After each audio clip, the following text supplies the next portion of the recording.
stats for losers, man. I don't get involved in that stuff. But Angel Rashad Milligan rolling out. That's a good question.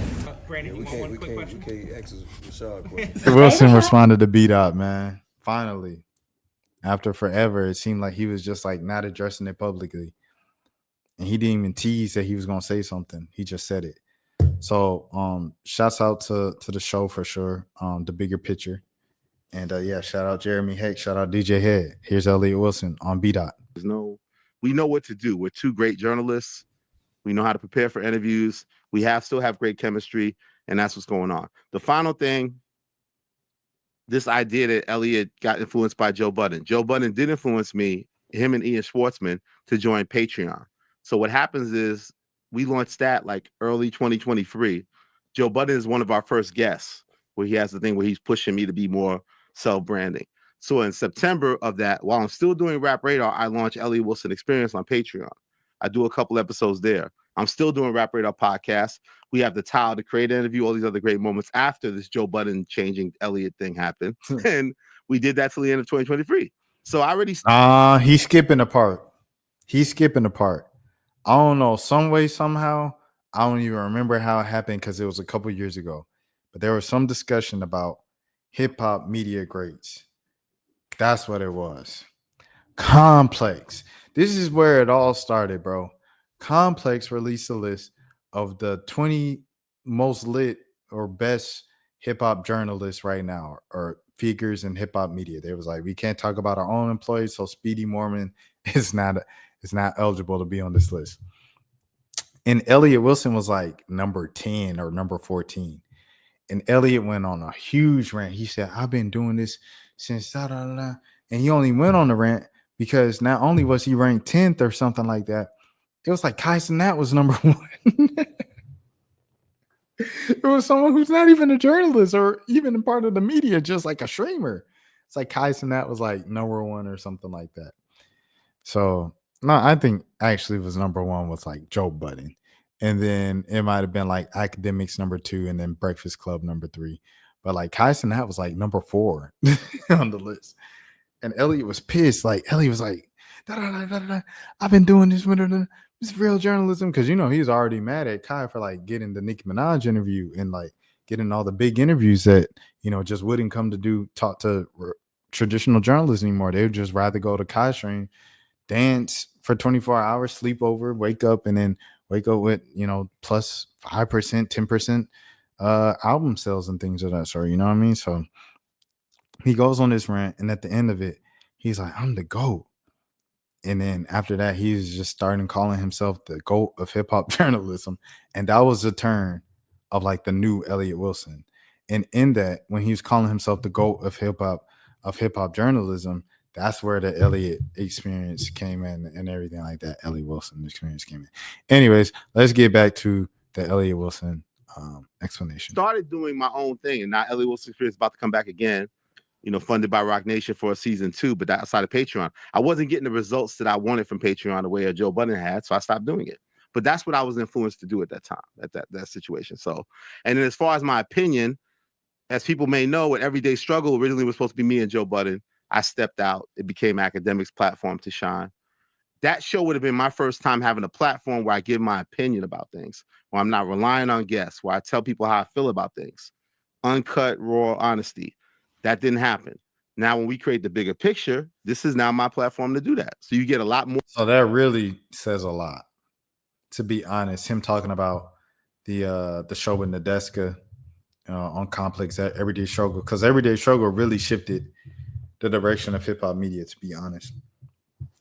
Ak was doing his thing, and he was starting to rise at this point. Like the Chirac thing was already solidified. At this point, Academics became like Shade Room, you know, on Instagram. Like he was a go-to. I remember Academics posted one of my questions to Lonzo Ball when I asked him, how does it feel to be in Atlanta, the hip hop capital of the world? And, you know, that started a whole thing. And he listed like his top 5 rappers ever. And it made news. And I don't know. It was a big deal for me to be posted on Academics page. I'll say it like that. And for that to be a big deal, like Act was already lit in 2017. And so for Elliott to pass it up, I don't think he knew it was going to be as big as it was, which was game changing. First take of hip hop journalism, and led to the do I look like I'm left off Batty Bougie and all that and stuff, and led to the increased popularity of the Joe Budden podcast. I know I didn't tap into the Joe Budden podcast fully until he was on Everyday Struggle, and then got kicked off of Everyday Struggle. You know what I'm saying? So, or left Everyday Struggle, quote unquote. So, I say all of that to say that he probably feels a way about missing that opportunity, and now he's kind of overlooked by a lot of the guys like a Joe Budden, like academics, when he's like, I could have been an academic spot. Got to read between the lines with these things. More of that from me. So maybe you're not used to that, but that's what this is on, because this is the world we're in, where it's now about more commentary about these. And he's true. He's right about that. Commentary and opinions, they get more views than just down the line journalism and reporting at this point, to be honest. And yeah, that's 100% true. He didn't say nothing about b.dot. The only thing he just spoke about the show. And then I know he said the thing of like, oh, I'm copying Joe Budden, but he didn't say nothing about b.dot though. Did he say anything about b.dot, like us being friends? He didn't say nothing. Let me see. Oh, the website, and I hired him. Paul Rosenberg hired him officially, my partner, and we ran Rap Radar website from 2008 to 2017. We started the podcast, which was b.dot's idea, because I was like, I didn't want to do the podcast because there's a Combat Jack, there's all these other things. They're going to say Elliott's coming into the podcast market and trying to bully everybody, and I'm the bad guy again. But b.dot's like, this is the future podcasting. I'm like, all right, let's do it. So we did it from 2015 to whatever. So, the one time I don't come through and the deal falls through, it's like I'm the bad guy. I tried to make the deal happen. The deal fell apart. I take accountability because the deal didn't happen. So that's it. Why would I not reach out? I figured he's mad at me because the deal didn't work out. Like, yo, how you feel? Like how I didn't make that deal not happen? Like it's on him. I haven't ducked one phone call, one text, one reach out to me. As my grandma said, the phone works both ways. So I wasn't trying to make no statement by not speaking to b.dot. I continue to assert that if we're able to get a new deal for Rap Radar, we will go back to doing the interviews. We'll miss a beat. It'll be back to what it was. We know what to do. We're two great journalists. We know how to prepare for interviews. We still have great chemistry, and that's what's going on. The final thing. All right, I'll skip ahead. This idea that Elliott about things, uncut, raw honesty, that didn't happen. Commentary about these artists and not having the access to them, as we've said ad nauseum, that we once had. So now you get a little bit more of how Elliott actually feels. And you see me express my frustrations about the state of the game. I feel Rap Radar deserves to have a good, reasonable, sizable deal in the marketplace. It's not existing right now. And I think people say the podcast boom is over. They say it's a streamer's boom, but nobody's funding anybody to even have a chance to create streams or become a good streamer. We're only celebrating the independent people that made their fortunes and they're in a place. But I feel like, who's backing these new creators? Where are the deals for young podcasters, young streamers? Where is the money? It's frustrating. So you see that. And I think that sometimes I lead with some of the toxic parts of me of just this competitive, sometimes jealousy shit, and you get that side of it. And that's what's reflective. Well, I had a question. But I wonder how you guys feel. Well, the one thing I did want to say about Elliott Wilson as a persona, I think, I haven't known you that long as a person individually, but from what I've seen, even looking back, like, you were always that guy at XXL. You were always writing editorials. You were always puffing your chest up.